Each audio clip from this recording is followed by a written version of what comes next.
Priory of the Orange Tree by Priory of the Orange Tree by Samantha Shannon is a pretty damn solid book. I had never heard of Miss Shannon before. I knew absolutely nothing about this book going in. All I knew was that the cover is fucking awesome. My friend was like, "Oh, look at this cool book I saw in the library. Isn't the cover cool anyway?" And I was like, impulse buy immediately, and I bought it. And it's been in my TBR drawer for like a month or so. And we just on a whim decided to read it, and apparently it was pretty sensational when it first came out, and I can see why. It's very good. I knew it was epic fantasy, but I really didn't have any idea of how epic it was going to be, right? Started reading it. I saw there were big, constant, fat lore drops, big, silly names, political drama all over the place. It's got it all going on. There are dragons, of course. There are plenty of books that kind of masquerade as high fantasy when they're really just like low fantasy, set in a world that used to be high fantasy, But this is very much like genuinely high fantasy, and that kind of surprised me. There are dragons.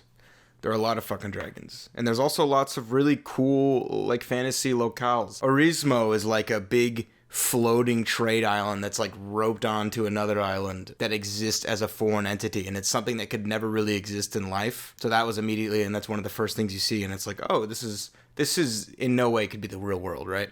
And then you hear about this place called Yskalen and Karskaro, which is this huge draconic kingdom, and you get this image of like it's like fiery and there's red skies or whatever, like the area in Elden Ring, and it is like that. Like I went there and it's exactly how I imagined it. It does have a blood red sky. There's constantly fucking there's monsters crawling around everywhere, cockatrices and wyverns and big dumb wolves and shit. Like it's fantasy. This is not a real world. And as I said, the lore is super super fantastical. Like straight, fairy tale level shit. But then a lot of that magic is retained in the modern times. It's just kind of displaced, like it's in a different place than it was in the lore. The Orange Tree has the Priory, and the Priory are like this group of, mages. And they're a huge part of the story, and, they're wizards. So it was like this, this is a fantasy world, and I see mages, and I can't wait to see how they interact with the lore. The entire world and lore is definitely my favorite part of the book because it's pretty unique, and it's it's creative. It takes a lot of work, I think, to build a huge high fantasy place like this from the ground up and make lore that makes it make sense. And this is a standalone book. It is a 260,000 word book, which is pretty impressive for how much shit is fit into it. It's like insanely dense. Like right off the bat, the first fourth or so of the book is like a big fucking backhand slap of huge name drops, lore dumps, creatures, regions. Like you're exposed to so much so quickly. Yet I think even though it's coming out at you so fast and it's relatively complicated, I think that it kind of made it more immersive. Like I was reading a tome of lore at the start, but it's from a person that was their perspective. The prose really helps with that because the prose is Samantha Shannon knows what she's doing with the prose. Like there are really, really impressive turns of phrases, really masterful stuff that really made me like stop and appreciate it. Because a lot of the time it just flows really well. It's nice and simple, but sometimes she'll drop something and you're like, wow. That was very nice. I'm really immersed. And it has to move super fast because it's 260,000 words and it's got a huge epic fantasy scale book story to tell. So it has to be pretty simple, but she's really good at using a few sentences to paint a really complex environment. And I think that was very impressive. This book is a little bit longer than the shortest Wheel of Time book, a 14-book series. Okay, like it does not have wiggle room for description. So it uses every single line it has to perfection. I was totally immersed. And there's some fiery ass fucking sex scenes, or like pre-sex scenes. This is kind of a PG-13 book. Usually I kind of read sex scenes and I'm like, okay, let's go. But in this, I was like kind of like, ooh, like blushing and batting my eyelashes. And I think this may be the only book that probably made me blush. I don't know. I was reading in private, but I felt like heat rise to my face. I was like, oh, kind of speaking of, not really, but kind of a good segue.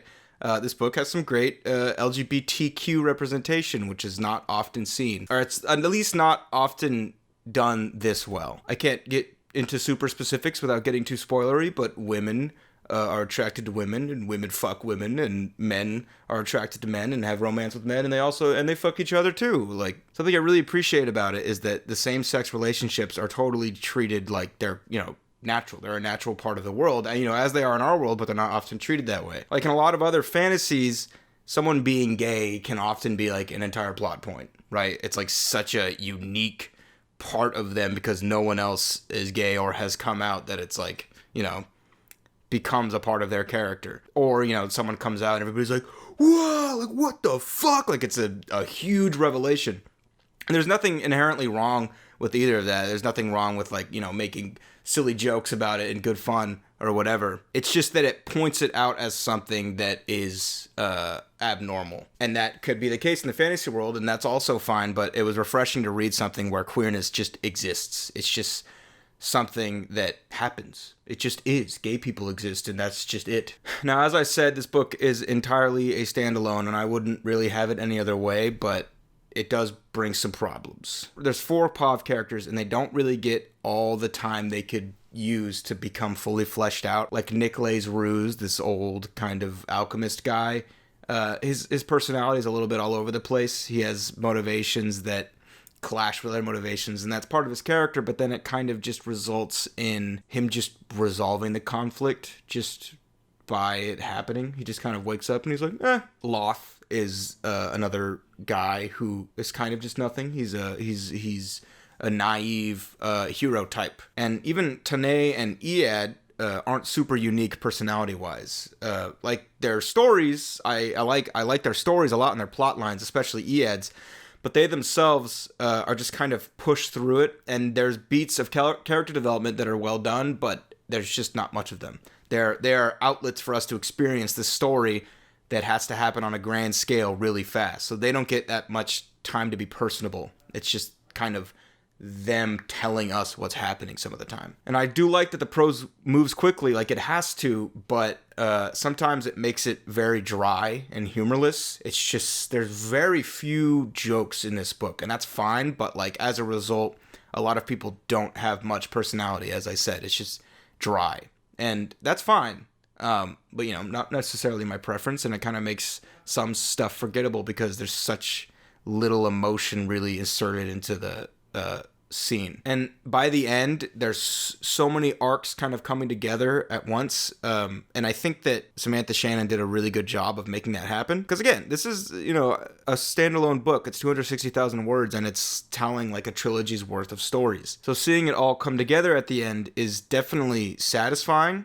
but it happens a little fast, and it kind of happens and it hits all the beats it has to hit really fast, and then it ends. And I like all the endings, but it just feels like, okay, I've made all the boxes that need ticking, and she ticked all of them. There are a lot of twists in the book, but I don't think enough of them happened at the tail end. But all that said, I was very satisfied with this book. The characters all wrapped up very nicely and very appropriately. The world still retained a lot of its wonder. Like, I still think there's a lot of world left to explore, and that's necessary for feeling like this wasn't a small world. Like, this is epic fantasy, and I think that it needs to feel big, and it still retained that, even though it does feel like it told the main story it needed to tell. So, if you love epic fantasy and you want something, quick, like it's a relatively meaty book, like 260, obviously nothing to sneeze at, but for epic fantasy, it's kind of on the average end about. It was really refreshing to read something and knowing, like,